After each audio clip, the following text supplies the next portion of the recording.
Good afternoon, Britain. Now, of course, more breaking news just in. Andy Burnham has backed the Prime Minister as Sir Keir Starmer continues to fight for his survival. To do that requires stability, and I make my own call for that today across the Labour Party.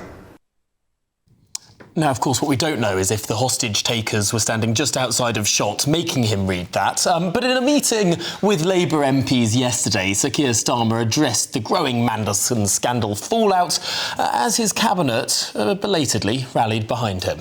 But Conservative leader Kemi Badenoch says that it's a matter of time before the Prime Minister goes. It's quite clear that the Labour Party have lost confidence in Keir Starmer. Anna Sarwar said the quiet bit out loud. And what he's done is remind Labour MPs that their jobs are on the line. And instead of them doing the right thing, what they've done is rally behind the Prime Minister because they're terrified of their own jobs. It is still a matter of when, not if, the Prime Minister goes. The eagle-eyed and those of you with good taste will have noticed that the Leader of the Opposition there was standing in a McDonald's as she made that statement. Now, it all comes amid claims that the Health Secretary, Wes Streeting, is plotting against Sir Keir Starmer. So has the Prime Minister weathered the storm, or is there worse still to come? Well, let's go straight to Downing Street. Our political editor, Christopher Hope, is there for us. Christopher, it feels like perhaps we're in the eye of the storm as things stand.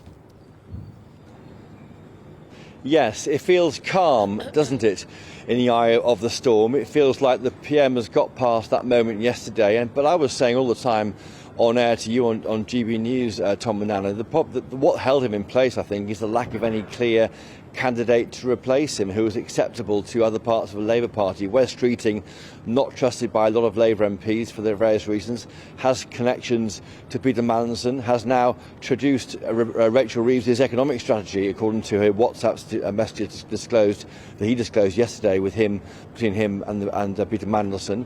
Angela Rayner, she fell short of the ministerial code standard last September, 5 months ago. Why couldn't she possibly be Prime Minister now? Ed Miliband, rejected in 2015, and in fact says he doesn't want the job. Well, he does say that for currently. So I think he is over the risky period. There was a meeting of the so-called political cabinet, the group of senior cabinet ministers around the PM, not the full cabinet, the political cabinet, but the key political players. In that meeting, the PM said, maybe surprisingly, that the whole of the Labour Party wants Anna Sarwar to become First Minister and will fight for a Labour government in Scotland. The whole of the party must mean he himself, even though Anna Sarwar wants him to be replaced. Of course, as we know yesterday that triggered that crisis nearly 24 hours exactly ago today. So he also told his team they were strong and united. Well, many would dispute that, given what's being said in private by many of these cabinet ministers.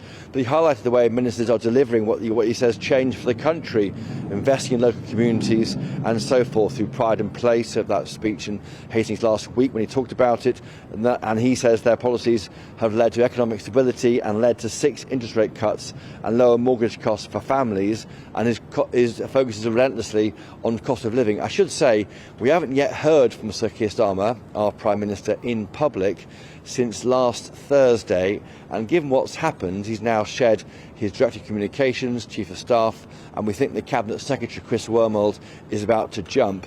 It's odd, isn't it? He's basically trying to shore up his team around him, MPs around him also, and now even Andy Burnham stepping in to try and face the country probably later this week, I would imagine. While I've got you, there's been a development on his job security.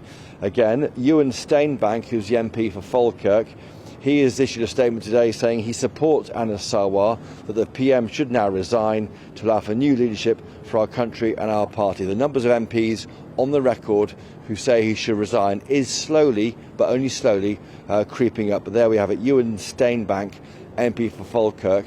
There's a mini crisis going on amongst Scottish MPs down here in London. They're due to be meeting later today. What do? Do they say that they support Keir Starmer, or do they support Anna Sarwar?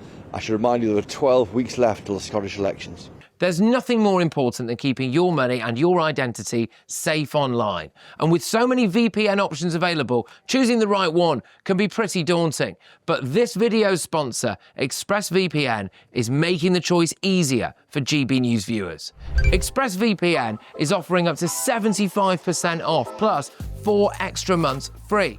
That's top-level security from just £2.49 a month, and you're covered by their 30-day money-back guarantee. So just click the link in this video's description or scan the QR code now. Remember, when you're online, you are often sharing personal data, so hackers can steal your information, your passwords, your photos, and your bank details in just seconds. But ExpressVPN encrypts your connection, making it virtually impossible for hackers to access your personal information. So why choose ExpressVPN? Well, it couldn't be easier to use. With just one click, you are protected. And ExpressVPN uses military-grade AES 256 encryption, which is the same standard trusted by the US government to guard their classified information.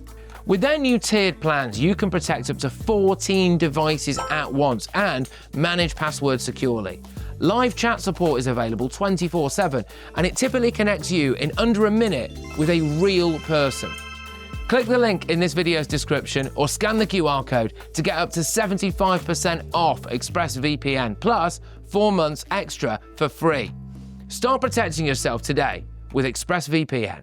Why is it always Falkirk? Falkirk, of course, was the site of a by-election during the coalition era where there was alleged union skullduggery which led the Labour Party to change its internal leadership election system, and arguably that led to Jeremy Corbyn becoming leader of the Labour Party. And Falkirk, again, is at the centre of machinations around the leadership of the Labour Party. What is it about this Scottish town? It's like a swing town, isn't it? One of those swing towns that affects the direction of policy at the end. Yeah. We should definitely send someone Tony on to tell us all about Falkirk. I mean, yes, and no question, the one member, one vote reforms brought in by Ed Miliband in 2013, 2014, that led directly to the election of Jeremy Corbyn as the Labour leader, who fought through 2 elections, losing both times. Well, perhaps this is a sign. Thank you very much, Christopher Hope. That's GB News' political editor, Christopher Hope. Well, we're going to turn to our chief political correspondent, Kather Forster, now, who's been in the room with Andy Burnham. Kather, what can you tell us? Yes, well, he must be wondering and pondering on what might have been. The Mayor of Greater Manchester, Andy Burnham, is here in Westminster, just around the corner from number 10 Downing Street. Of course, it's only a couple of weeks ago since he was blocked from standing in that critical by-election in Gorton and Denton, a by-election which he insists that Labour can win, but is clearly a 3-horse race between Labour, Reform and the Greens. He was here to talk about unsung Britain, about the bottom half of the population and what they need. But of course, all the questions were about Labour politics and does he support the Prime Minister. He said that yes, the Prime Minister has his support, and he said the Prime Minister had his support when he stood when he put himself forward to be a candidate in that by-election. Of course, the speculation is that if Andy Burnham had got back to Westminster in a future leadership challenge, he would rather have fancied the Prime Minister's job, but it's not happening at the moment. He said that everybody should dial down all the constant briefing. He said it was crowding out all the things that the government is trying to do, the important and good things which he says the government is actually succeeding in doing. Not that you hear much about it or they get much credit for that. But also he set out a very radical vision. He said that root and branch reform of Whitehall and Westminster is needed. He said he's never said that we should ignore the bond markets. That was a supposed quote that was used against him in the last few months, but he said that you need to create the grounds to give investors confidence to invest in Britain. He's very good at speaking. He was absolutely mobbed afterwards.